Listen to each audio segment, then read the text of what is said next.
కృపా ప్రేమ గల తండ్రి చింగల దేవాన్ని బంగారు పదవులు మహానందుడు మహాగణుడు నాయన పరిశుద్ధుడైన దేవాన్ని స్తోత్రాలు చెల్లిస్తున్నాను ప్రభావం కాల్చి కాపాడి భద్రపరిచి ప్రభా సజీవులకు ఇస్తారు వందనాలు స్తోత్రాలు చెల్లిస్తున్నాను తండ్రి దేవాయ సమయాన్ని జ్ఞాపకం చేసుకుని ప్రభా చిన్న బిడ్డలు నాన్న సన్నిధిలో చేరొస్తుంటే జ్ఞాపకం చేసుకుని ప్రభా అదనం జరిగే సమస్యలు పరిస్థితుల్లో సహాయం చేయండి చూపించండి పాటల ద్వారా ప్రభా పాటల ద్వారా చిన్న బిడ్డలతో మాట్లాడండి మరి అలా చేయకుండా మీరే సహాయం చేయండి చూపించండి ఈ సమయంతో ఆశీర్వాదకరంగా దీవెనకరంగా వచ్చిన అనేక మంది చిన్న బిడ్డలు ప్రభాని సన్నిధికి రాగలుగుతున్నాను చూపించండి తండ్రి దేవా మీరు తోడుగా ఉండండి సహాయకరమైన వందనాలు చెల్లించుకోండి యేసు నామములో ప్రార్థిస్తున్నాను తండ్రి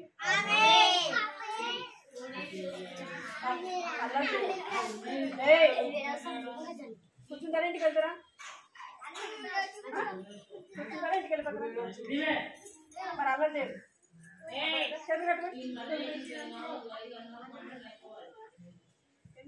అలా చేయొద్దు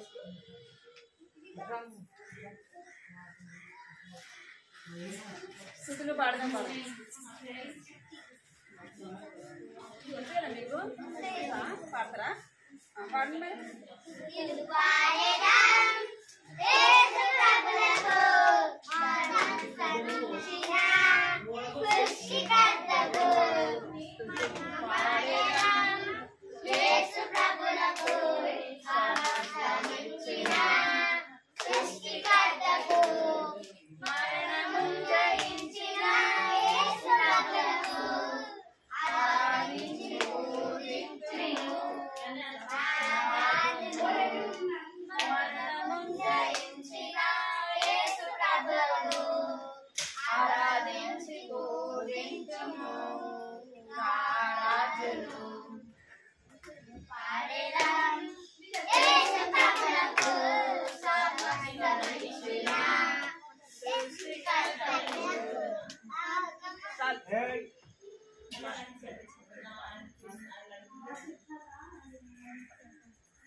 అంటే కొత్త పాట పాడుతుందా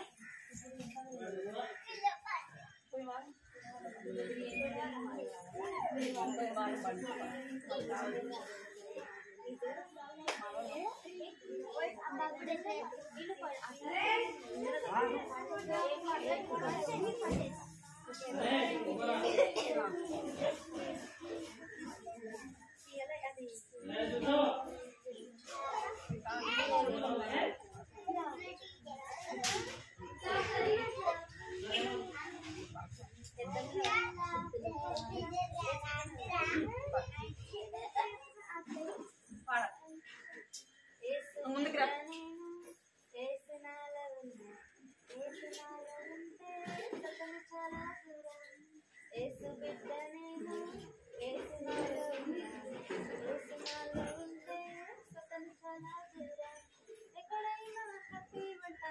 పాడాలి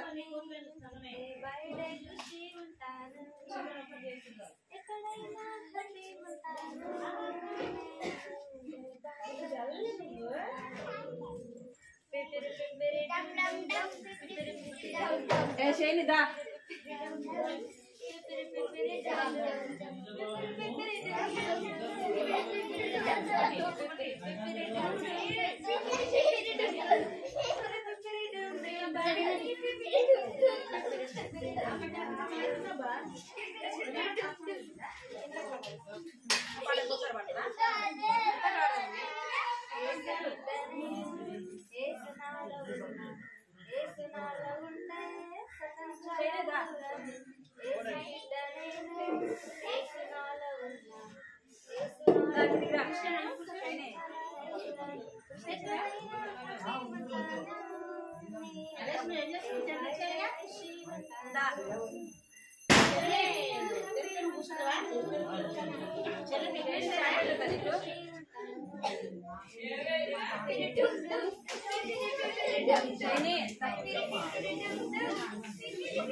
డేవిడ్ లైట్ ఎందుకు ఆపినా?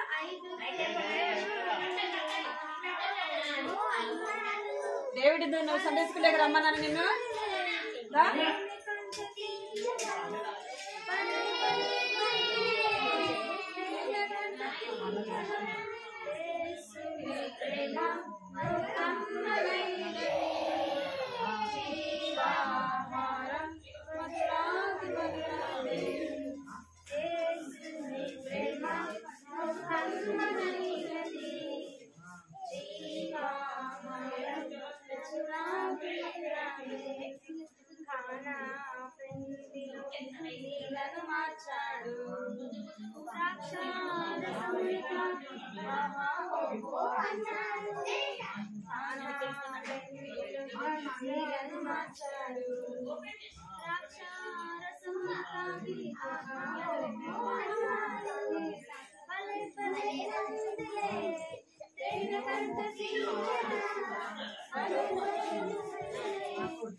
ఒకసారి పడితే చూసి పాడాలి, సరేనా? అక్కడ చూసి పాడాలి.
తాగి పెళ్లిలో నీళ్ళను మార్చాడు ద్రాక్షారసమును తాగి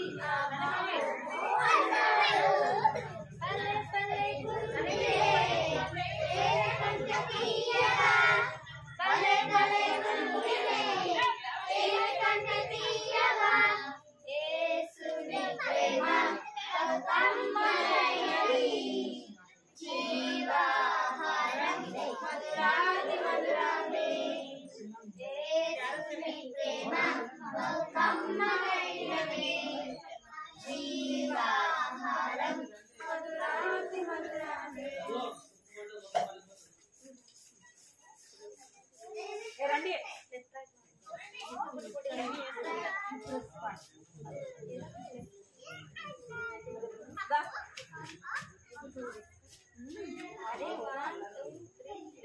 ఇచ్చిన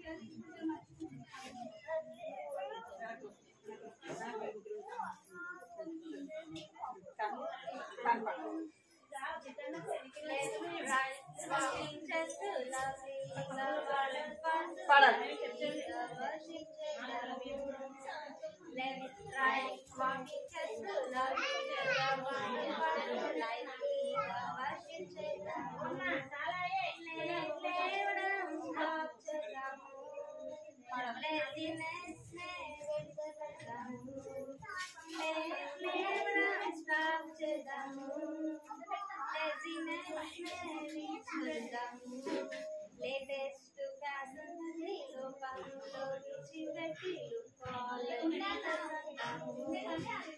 లేటెస్ట్ ఫ్యాషన్ లోకంలో విడిచిపెట్టి లెఫ్ట్ రైట్ జస్ట్ లవ్లీగా పాటలు పాడు లవ్లీగా వర్షిప్ చేద్దాము లెఫ్ట్ రైట్ వాకింగ్ చేస్తూ లవ్లీగా పాటలు పాడు లవ్లీగా వర్షిప్ చేద్దాము లేవడం స్టార్ట్ చేద్దాము లేజినెస్ నే విడిచిపెడదాము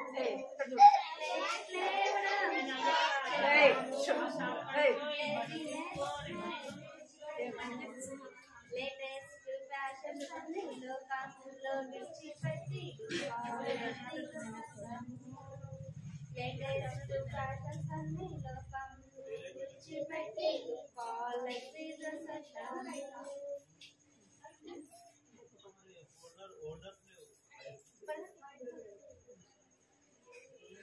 లేదా గుడి గుడి అడుగులు వేస్తూ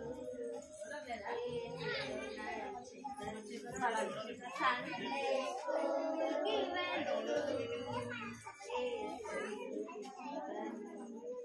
గుడి గుడి అడుగులు వేస్తూ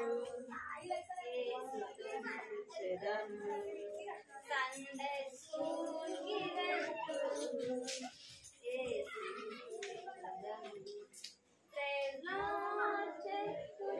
అందరికీ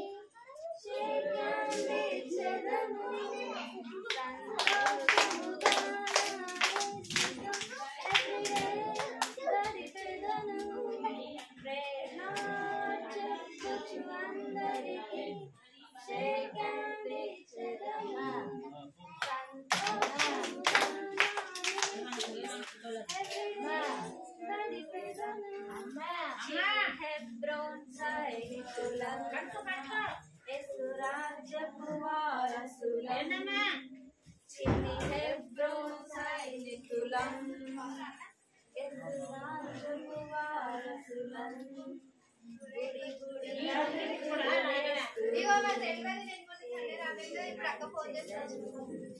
సండే స్కూల్కి వెళ్తాం నా చిన్ని ప్రాణం నా యేసుని వెంబడించుచు నా సిలువలో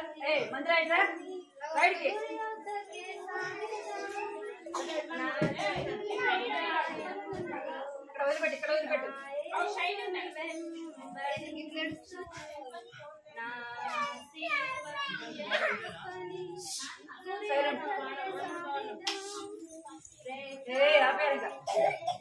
ఎడవకూడదు. శైలి ఎంత బాగుంది పాట పాడు. శైలి సెకండ్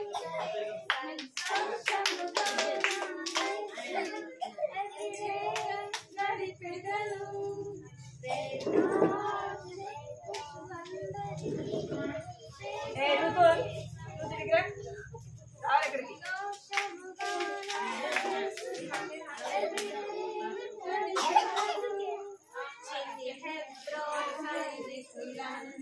బైబిల్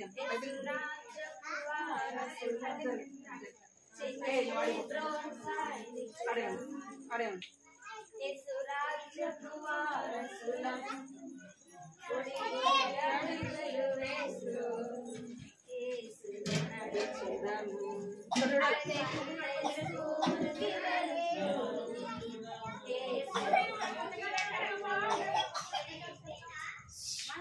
సైలెంట్ అయిపోమన్నా కూర్చోవాలా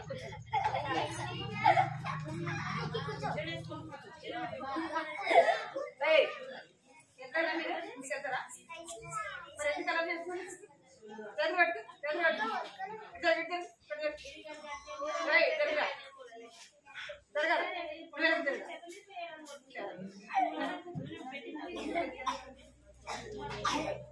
చేతులు కట్టుకుని పాడు మందిరా సైలెంట్ అయిపోవాలా ఇప్పుడు ఎవరినో కొట్టారు నిన్ను ఎందుకు అడుస్తున్నావు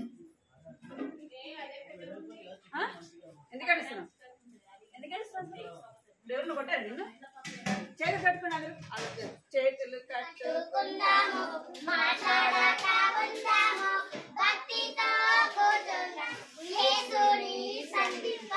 మరి అందరు చేతులు కట్టుకోండి కట్టుకోండి అందరు చేతులు కట్టుకోండి కట్టుకోండి నాలా కట్టండి ఇక్కడ కూడా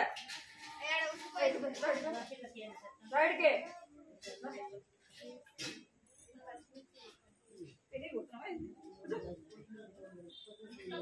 చేతులు కట్టుకోండి అందరు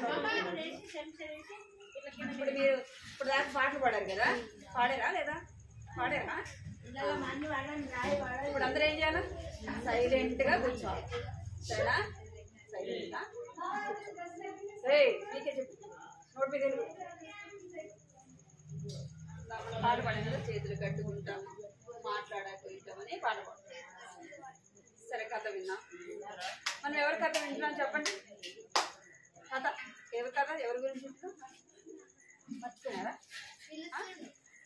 ఎవరు బాంబో ఎవరు అబ్బాయి పేరు చూసారా మీరు ఎప్పుడన్నా చూడండి ఈ బాబు పేరు ఏం పేరు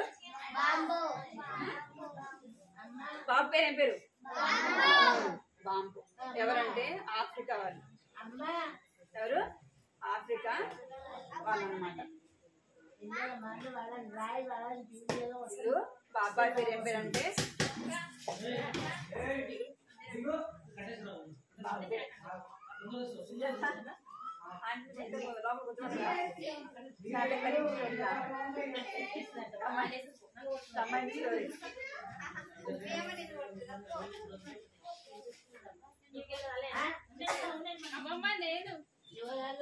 చూడాలా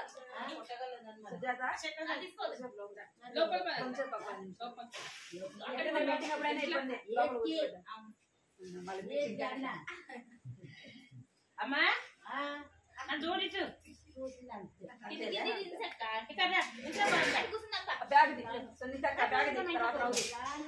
మంచిది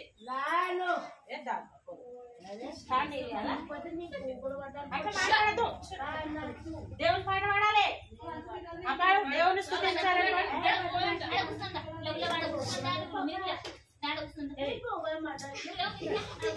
అప్పుడే లేకపోతే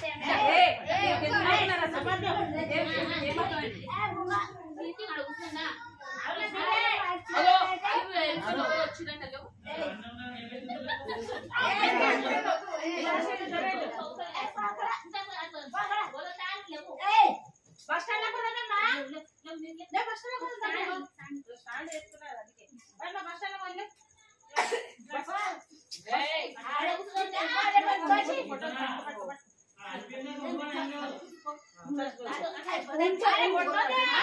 అక్కనే ఉన్నది అంటుంది బావ తిడుతున్నది అదే చెప్తున్నా ఉన్నది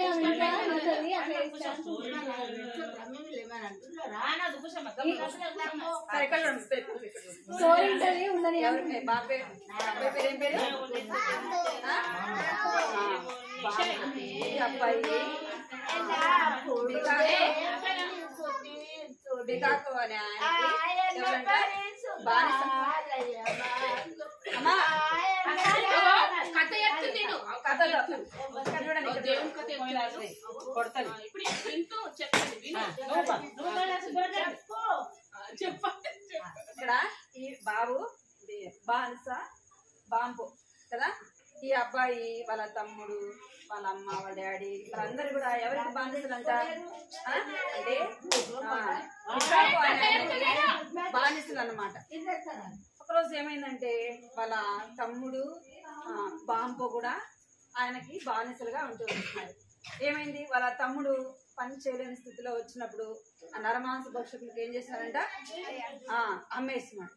అమ్మేసిన తర్వాత ఇప్పుడు ఎవరున్నారు బాంబు అనే అబ్బాయి అక్కడే ఉన్నాడు అనమాట. ఎంతో వాళ్ళు కష్టపడి రోజు అంతా పని చేయించే వాళ్ళు నీళ్లు తీసుకొని రావాలి, ఇంకా కర్రలు తీసుకొని రావాలి, ఇంకా వాళ్ళ ఇంట్లో పనులన్నీ మీరు ఇక్కడ చూడాలి. అర్థమైందా అమ్మమ్మ చెప్పే మాటలు వినద్దు, ఇక్కడ వినాలి మీరు. రోజంతా ఎంతో పని చేసేవాడు అనమాట కదా, చిన్న వయసే కదా. ఒకరోజు ఏమైందంటే ఈ యొక్క తెల్లదొర అనే ఒక మిషనరీ గురించి విన్నాడు. ఆయన చాలా మంచోడు అని ఈయన గురించి విన్నాడు అనమాట. ఒకరోజు ఏమైంది అందరు పడుకొని నిద్రపోతా ఉంటే ఈ బాంబు ఎక్కడికి వచ్చినాడు మిషనరీ అంకుల్ వల్ల ఇంటికి వచ్చాడు అనమాట. నైట్ అంతా ప్రయాణం చేసి నడుచుకుంటా వీళ్ళ దగ్గరికి అంకుల్ దగ్గరికి వచ్చినాడు. అంకుల్ దగ్గరికి రాగానే తన బట్టలు ఎట్లా ఉన్నాయంటే చాలా మురికైపోయినాయి. తను స్నానం చేయలేదు, ఎట్లా ఉన్నాడంటే చాలా మురికితో ఉన్నాడు అనమాట. అంకుల్ రాగానే ఏం చేస్తున్నాడంటే తనకు బట్టలు ఇచ్చినాడు, సోప్ ఇచ్చినాడు. నువ్వు వెళ్ళి అక్కడ చెరువు ఉంది, ఆ చెరువు దగ్గరికి వెళ్ళి స్నానం చేసి రమ్మని చెప్పినాడు. అక్కడికి వెళ్ళి స్నానం చేస్తుంటే ఆ బట్టలు వేరే వాళ్ళు తీసుకెళ్ళిపోయినాడు.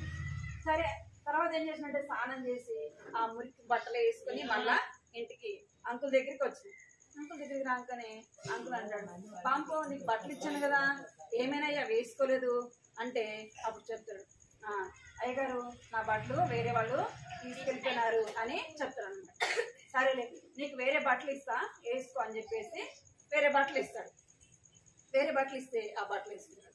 షర్టు మాత్రం తీసేడు. ఇట్లా షర్టు మాత్రం తీయకుండా అట్లా ఇట్లా గట్టిగా పట్టుకుంటాడు. ఎందుకంటే ఇక్కడ ఒక ముద్ర ఉంటుంది అన్నమాట. తనకి ఒక ముద్ర ఉంటుంది. ఏం ముద్ర అంటే తన ఒక బానిస అని బికాకో అని ఆయన ఏం చేస్తాడు, తనకు ముద్ర వేస్తాడు. ఎందుకు అంటే తను ఎక్కడికైనా వెళ్ళిపోయినా ఆ ముద్ర చూడగానే ఏం చేయాలా, ఫలాని బికాకో బానిస ఈ అబ్బాయి అని వాళ్ళు భయపడి ఏం చేయాలా, తీసుకొచ్చి తనని మళ్ళీ వదిలేసేయాలి. అట్లా ముద్ర వేస్తాడు అనమాట. అంకుల్ దగ్గరికి రాగానే అంకుల్ అడుగుతాడు, ఏమైంది నీకు ఇక్కడ ముద్ర అని అడిగితే చెప్పడు. ఆ ముద్ర అడగంగానే తనకేమొస్తుందంటే భయం వస్తుంది. తనెంతో దుఃఖంతో బాధతో ఉంటాడు. ఎందుకు ఈ ముద్ర గురించి చెప్పినా అనుకో మళ్ళీ నన్ను తీసుకెళ్ళి ఏం చేశాడు అక్కడ వదిలిపెట్టేస్తాడేమని భయము తనలో ఉంటుంది. అట్లా రోజు కూడా ఈ అంకుల్ అడుగుతాడు, నువ్వు ఏం పని చేస్తావు అంటే, అయ్యగారు మీరు ఏం పని చెప్పినా నేనేం చేస్తాను, పని చేస్తా. అంటు గడమంటే అంటు గడుతా, ఇంకా పొలంలో ఏదైనా కాయలు కోస్తా, మొక్కలు ఇంకా మొక్కలు ఉంటాయి కదా అవన్నీ తీస్తా, తోటలు శుభ్రంగా ఉంచుతా, మీరు ఏ పని చెప్తా నేను ఆ పని చేస్తా అని చెప్తాడు. సరే నువ్వు నా దగ్గరే ఉండని చెప్పేసి ఉంటాడు. రోజు ఏం చేస్తాడంటే వాళ్ళిద్దరు కలిసి ప్రార్థన చేసుకుంటారు. ఈ మిషనరీ అంకుల్ బైబిల్ చదివితే ఈ యొక్క బాంబు వింటా ఉంటాడు అనమాట. ఎవరి గురించి, యేసయ్య గురించి వింటాడు. అయితే ఈ మిషనరీ అంకుల్కి ఆ మనసులో పడిపోతుంది, ఆ ముద్ర ఏంది అసలుకి, ఆ ముద్ర ఏంది, ఇది ఎట్లయినా నేను తెలుసుకోవాలా అని తన మనసులో అనుకుంటా ఉంటాడు. ఒకరోజు ఏమైందంటే ఆ ఊర్లో ఉన్న కొంచెం పెద్ద పిల్లలు ఉంటారు కదా, వాళ్ళ దగ్గరికి వెళ్ళి అడుగుతాడు, ఇట్లా నా దగ్గర ఉన్న ఒక అబ్బాయి ఇక్కడ ముద్ర ఉంది ఏంది అది అని అడుగుతాడు. అయ్యగారు మీకు తెలీదా అనేసి వాళ్ళు నవ్వుకుంటా ఉంటారు అనమాట. అయ్యగారు మీకు తెలీదా ఆ ముద్ర గురించి అంటే, నాకు తెలీదు ఏంటి అంటే, ఇక్కడ మాకు దూరంలో బికాకు అనే ఒక క్రూరుడు ఉన్నాడు, ఆయన చాలా కఠినంగా ఉంటాడు, పిల్లల్ని ఏం చేస్తాడు బానిసలుగా చేసుకుంటాడు, వాళ్ళ చేత కఠినంగా పనులు చేయిస్తాడు, వాళ్ళని కొడతాడు, వాళ్ళు పనులు చేయకపోతే ఏం చేస్తాడు వాళ్ళని నరమాంస భక్షకులకి అమ్మేస్తాడు. వాళ్ళు ఏం చేస్తారు, నరమాంస భక్షకులు చేస్తారు మీకు, మనుషుల్ని తినేస్తారు, వాళ్ళకి అమ్మేస్తాడంటే అవునా అట్లానా అని చెప్పేసి సరే అని ఇంటికి వెళ్తాడు. ఇంటికి వెళ్ళి బాంబుని అడుగుతుంది, ఏమైంది నీకు అక్కడ, నువ్వు చెప్పు నేను నీకు సహాయం చేస్తా అంటాడు. అప్పుడు చెప్తాడు అనమాట, ఆ బికాకు అని ఆయన కాల్చి ఇక్కడ ముద్ర పెడతాడు అనమాట, అగ్నిలో కాల్చి ఇక్కడ ముద్ర పెడతాడు. అంటే ఈ అబ్బాయి నా సొంతము, నా బానిస అని ముద్ర వేసి అప్పుడు చెప్తాడు అబ్బాయి, అయ్యా మా అమ్మ మా నాన్న మా తమ్ముడు ఇట్లా మేము బానిసలుగా ఉంటూ వచ్చినాము, నీ గురించి తెలిసినాక నేను నీ దగ్గరికి వచ్చినాయా అని చెప్తాడు. అంటే సరే నువ్వు ఎవరు బానిసవు, బికాకో బానిసవు, ఇప్పుడు నా వాడి నువ్వు కాదు కదా, నేను నీ దగ్గర పెట్టుకున్నాను అనుకో, నేనేం చేసినట్టు అవుతా, దొంగతనము చేసినట్టు, దొంగగా నేను నీ దగ్గర నిన్ను నా దగ్గర ఉంచుకున్నట్టు అవుతాను, నేను దొంగనవుతాను, నిన్ను అలాగా ఉంచుకోకూడదు అని చెప్తాడు. నీకు ఎలాగైనా సరే ఏదో ఒక పరిష్కారము ఎతకాల, నీకు ఎట్లాగైనా ఏం కావాలా, విడుదల కావాలా అని చెప్పేసి చెప్తాడనమాట. చెప్పి ఇద్దరు మాట్లాడుకుంటా ఉంటారనమాట. సరే మాట్లాడుకున్న తర్వాత ఈ మిషనరీ అంకుల్ చెప్తాడు, ఏమని చెప్తాంటే, నేను వెళ్ళి వికాకతో మాట్లాడతా, నేను విడిపిస్తా అంటే, అయ్యా ఆయన చాలా క్రూరుడు, మంచోడు కాదు, అసలు చెప్పినా వినడు, నన్ను వదిలిపెట్టడు నన్ను అని చెప్తాడు. లేదు నేను వెళ్ళి మాట్లాడతాను, అడుగుతాను అని చెప్తాడు. సరే అని చెప్పేసి ఆ అంకులు, ఈ తెల్లదర అంకులు ఏం చేస్తాడంట, ఇక్కడ చూడండి, ఈయన ఎవరు, బికాకు, చూడాలి ఎవరు, ఎట్లా ఉన్నాడు ఆయన, చూడడానికి ఎంతో భయంకరంగా ఉన్నాడు కదా. ఇక్కడ చూడాలి పిల్లలు, ఈయన చాలా భయంకరంగా ఉన్నాడు, తన పనులు ఉండారు, ఇంకా వాళ్ళ భార్య పిల్లలు, ఆయనకి 3-4 భార్యలు ఉంటారు, పిల్లలు ఉంటారు, చాలా కుటుంబం ఉంటుంది అనమాట. వాళ్ళన్ని పనులు కూడా చిన్న పిల్లలే చేయాలి, మీ అంత వయసు పిల్లల్ని బానిసలుగా తెచ్చుకుంటాడు, వాళ్ళే అన్ని పనులు చేయాలి. ఎవరికి, ఈయనంటేనే అందరికీ భయం అనమాట, ఎవరు ఎదురు మాట్లాడరు. సరే ఈ అంకుల్ వచ్చినాడు కదా, తెల్లదర అంకులు ఆయన దగ్గరికి వచ్చినాడు. రాగానే ఎందుకు వచ్చినావు అంటాడు. అనగానే ఆ అంకులు సైలెంట్గా గమ్మగా ఉంటాడు. ఎందుకు వచ్చినావు చెప్పు అంటే, సరే అని చెప్పేసి అక్కడ ఎవరు కూర్చున్నారు, బికాకు కూర్చున్నాడు, తన పని వాళ్ళు కూడా ఇక్కడ ఉంటారు. ఇక్కడ మిషనరీ అంకులు కూడా కూర్చున్నారు. ఏం కావాలి నీకు చెప్పు అంటాడు. అనగానే అప్పుడు చెప్తాడు, బాంబుని అబ్బాయి మీ బానిస కదా అంటే, అవును నా బానిస అంటాడు. అనగానే అబ్బాయి నా దగ్గర ఉన్నాడు, ఆ అబ్బాయిని మీరు అమ్ముతారా, నేను తీసుకుంటానని చెప్తాడు. నేను అమ్మను, నేను నా యొక్క బానిసల్ని నేను ఎవరిని కూడా అమ్మను, నాకు కావాలి, నా దగ్గర పనిచేసేవాడు ఎవరున్నారు, నేను అమ్మను, నా బానిస నాకు కావాలి, వాడు నా దగ్గరికి వస్తే వాడు నేను కఠినంగా శిక్షిస్తాను అంత. ఎందుకంటే తను చెప్పకుండా ఏమైపోయినాడు, పారిపోయినాడు కదా, వాడి కథ చెప్తా, నేను వాడిని తీసుకున్నాను నా దగ్గరికి అంటాడు. అంటే లేదయ్యా నాకు ఆ అబ్బాయిని అమ్మేసి అంటాడు. నీకు ఎంత కావాలంటే అంత ఇస్తానని చెప్తాడు అనమాట. ఇక్కడ ఏమున్నాయి చెప్పండి, డబ్బు ఉంది, ఇంకా విలువైనవి తీసుకొని వచ్చినాడు. ఇక్కడ చూడాలి మీరు, డబ్బు తీసుకొచ్చినాడు, ఇంకా విలువైనవి కూడా తీసుకొని వచ్చినాడు. ఎందుకు చెప్పాలి మీరు, ఎందుకు ఆ అబ్బాయిని బానిసత్వం, ఎందుకంటే తన ఒక బానిస కదా, ఆ అబ్బాయిని ఏం చేయాలా, కొనుక్కోవాలి. ఇప్పుడు మనం షాప్కి వెళ్ళి ఏదైనా ఒక వస్తువు కావాలంటే మనం ఏం చేయాలి, పిల్లలు ఏం చేయాలి, ఊరికే షాప్లోకి వెళ్ళి అంకుల్ నాకు ఇచ్చేయండి ఇస్తాడా, ఏమంటాడు, డబ్బు 100 రూపాయలు అనుకోండి, 100 రూపాయలు ఇచ్చేయండి నేను ఇస్తాను అంటాడు. లేదా 200 అనుకోండి ఇచ్చేయండి, 1 రూపాయి తక్కువ ఇస్తాడా, ఏంటి కదా. ఇప్పుడు ఎవరు బానిస, బాంబు అంటే బికాకు. మీరు చేతులు పెట్టండి అసలు, చేతులు పెట్టాలి. నువ్వు లాస్ట్ చేతులు కట్టి అయిపోయింది ఇక్కడ చూడాలి అనగానే అప్పుడు ఇవన్నీ చూపిస్తాను. ఇవన్నీ నేను నీకు ఇస్తాను, నాకు దేవుడు మాట్లాడదు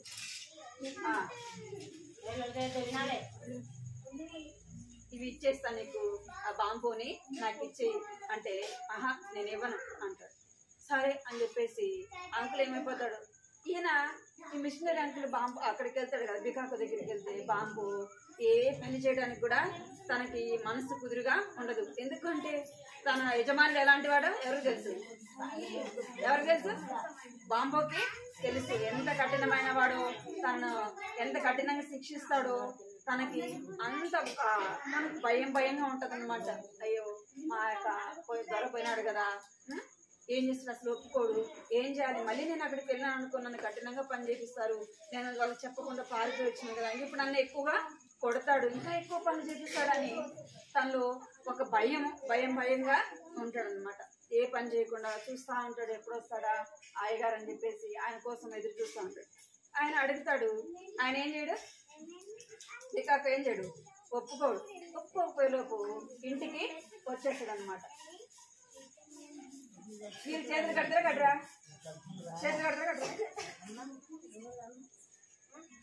ఇప్పుడు ఏం చేస్తున్నాడు, ఇంటికి వచ్చేసినాడు. ఇంటికి వస్తేనే బికాకు బాంబు ఏం చేస్తాడంటే పరిగెత్తుకుంటూ వెళ్తాడు ఎవరి దగ్గరికి, ఈ మిషనరీ అంకుల్ దగ్గరికి పరిగెత్తుకుంటాడు. ఏమైంది అని అంటే అప్పుడు చెప్తాడు, అసలు ఒప్పుకోలేదు, నేను డబ్బు ఇచ్చినా కూడా ఒప్పుకోలేదు అని చెప్తాడు. అప్పుడు అంకుల్కి గుర్తొస్తుంది. ఏం గుర్తొస్తుంది అంటే, అరే వెళ్ళేటప్పుడు ఏం చేయాలా ఇక్కడ ఏం చేస్తున్నారన్నా, బికాకో దగ్గరికి వెళ్ళేటప్పుడు ప్రార్థన చేయడం మర్చిపోతాడు. ఈ మిషనరీ అంకుల్ ఏం చేస్తాడు, ప్రార్థన చేయడము మర్చిపోతాడు. అప్పుడు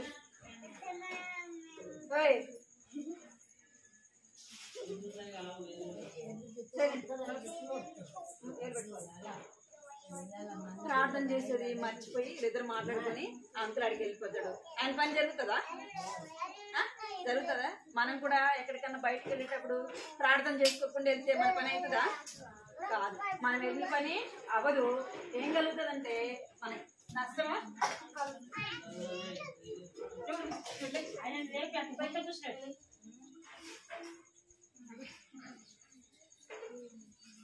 మనం కూడా ప్రార్థన చేసుకోకుండా వెళ్తే ఏమవుతుందంటే నష్టము కలుగుతుంది. ఏదో విధంగా మనం వెళ్ళిన పని జరగదన్నమాట. ఎందుకు అంటే దేవుడి సహాయము ఉండదు కదా, దేవుడి సహాయము ఉండదు. అందుకే మనం ఏమవుతుందంటే నష్టపోయినాక మనకు గుర్తొస్తుంది కదా, అరే నేను ప్రార్థన చేసుకోకుండా వచ్చిన అందుకే ఇట్లా జరిగింది అని అప్పుడు గుర్తొస్తుంది. అప్పుడు ఈ మిషనరీ అంకుల్ కూడా గుర్తొస్తుంది, అరే నేను ఏం చేయలేదు ప్రార్థన చేయకోకుండా వచ్చిన, అందుకే నేను వచ్చిన కార్యము జరగలేదు అనుకొని అప్పుడు బాంబు దా అని పిలిచి ఏం చేస్తున్నారు, ఇక్కడ వీళ్ళిద్దరు ఏం చేస్తున్నారు, ప్రార్థన చేసి. సరే మనము ప్రార్థన చేసుకొని ప్రార్థన అయిపోయిన తర్వాత నేను మళ్ళీ వెళ్తా అని చెప్పి చెప్తాను అన్నమాట. సరే వీళ్ళిద్దరు కూర్చొని ఏం చేస్తున్నారంటే ప్రార్థన చేసుకున్న తర్వాత తిరిగి అక్కడికి వెళ్తారు. కంటతవాక్యం దేవుని మనము ఎక్కడికి వెళ్ళినా మనం ఏం చేసినా ఎవరి సహాయం కావాలి మనకి, దేవుని యొక్క సహాయము కావాలి. దేవుని సహాయం లేకుండా మనం ఏమీ కూడా చేయలేం. ఎందుకు దేవుని సహాయం కావాలంటే ఆయన సర్వసృష్టికర్త అయిన దేవుడు. ఎవరు?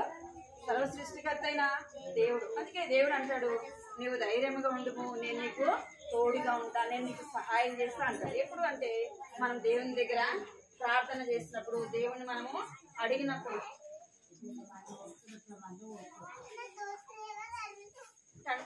వాక్యం చెప్తాను, పలకండి.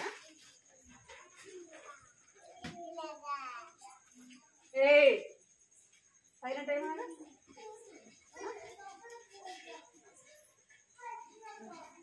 వాక్యం పలకండి. యెహోవా కొరకు పని పెట్టుకొని ఇండుము యెహోవా కొరకు కనిపెట్టుకొని ఇండుము ధైర్యము తెచ్చుకొని నీ హృదయమును నిర్భరముగా ఉంచుకొనుము. యెహోవా కొరకు కనిపెట్టుకొని ఇండుము. మనము ఎవరి సహాయం కోరుకోవాలా? ఎవరి సహాయం కోరుకోవాలా?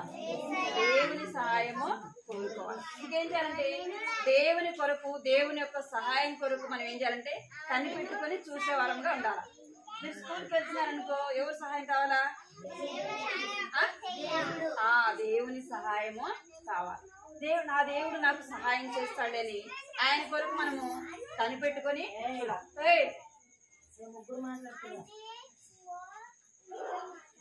కీర్తనలు 11 27 అధ్యాయము 14 వచనము.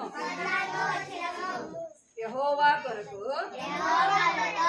కనిపెట్టుకొని ఉండుము, ధైర్యము తెచ్చుకొని నీ హృదయమును నిర్భరముగా ఉంచుకొనుము.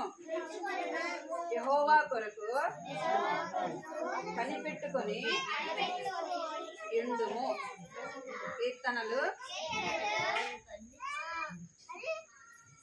27 అధ్యాయము 14 వచనము. ఒకరించండి, ప్రార్థన చేయండి. ఒకరించండి, ప్రార్థన చేయండి.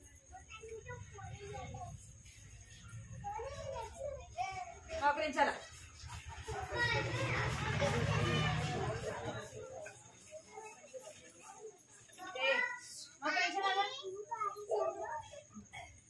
బైక్ మోకరించాల ప్రార్థన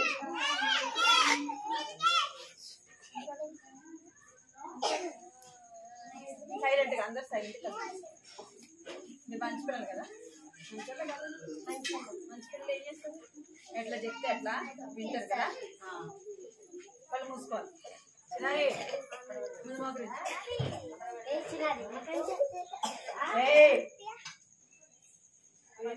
గోలేంద్ర కళ్ళు మూసుకోవాలి. అందరూ ప్రార్థన. ప్రేమ గల తండ్రి, చంద్ర దేవాన్ని బంగారు పాదాలకు స్తోత్రాలు చెల్లిస్తున్నాను తండ్రి. దేవా యొక్క మిమ్మల్ని స్తుతిస్తూ కనపరుస్తున్నాం ప్రభావ. మీకు వేలాది వందనాలు చెల్లిస్తున్నాను తండ్రి. దేవా ఆందోళన కనబడుతున్నాను చేసిన జరిగిన సండే స్కూల్ పరిచయం దీవించండి, ఆశీర్వదించండి ప్రభావ. బిడ్డలు ఏదైతే విన్నారో వారి హృదయాల కార్యం జరిగించండి.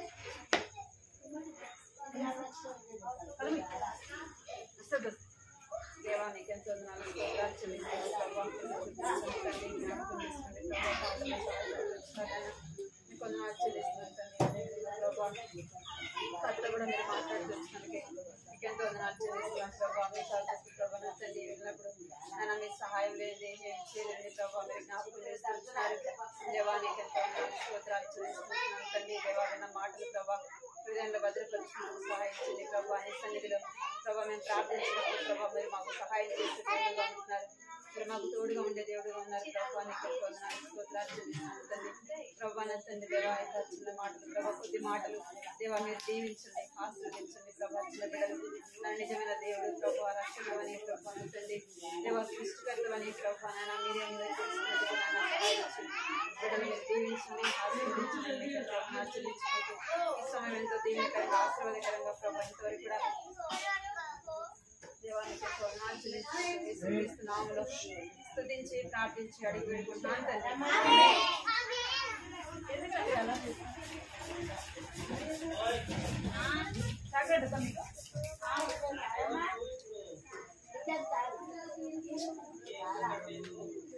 వెండి